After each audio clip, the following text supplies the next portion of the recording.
For 5 years, the man's workshop had been a tomb. The tools were dusty. The half-find rocking chair sat frozen in time. The neighbors knew not to ask. His son's laughter had once filled that space. Now, there was only the hollow, angry silence of a heart that had shut its doors. One evening, autumn gale rattled the windows. As he went to bolt the door, a flicker of movement caught his eye. A boy, no older than 16, was huddled under the eaves, soaked to the bone. "Sir, I'm trying to get to the next town. Just need a place to wait out the rain." The man's first instinct was a hard no. The world had taken enough from him. It could keep its problems. But a crack of thunder shook the house. With a grunt, he swung the door open. "Don't touch anything." Inside, the boy was quiet, respectful. He noticed a photo on the mantel. A man and a young boy, both beaming, arms slung around each other. "Is that your son?" he asked softly. The man's face went stony. Thus, the boy just nodded, as if he understood a story that hadn't been told. Before he ate the sandwich he was given, he bowed his head for a moment in silent thanks. "Don't bother with that here," the man muttered, gesturing vaguely at the ceiling. "No one's listening." The boy looked up, his eyes startlingly clear. "Someone was listening enough to get me to your door tonight." The boy stayed for 3 days.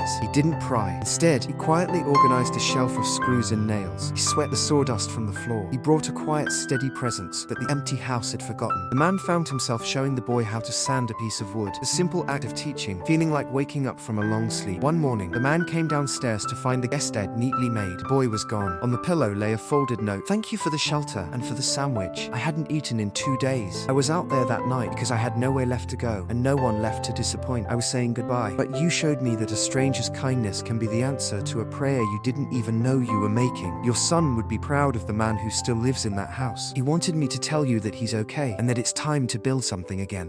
The man's breath caught in his chest. He walked slowly into his workshop. His hand, trembling slightly, reached out and brushed the dust from the rocking chair. For the first time in 5 years, he picked up a chisel. Sometimes, an angel doesn't have wings. He just needs a place to get out of the rain. Share this if you believe in second chances.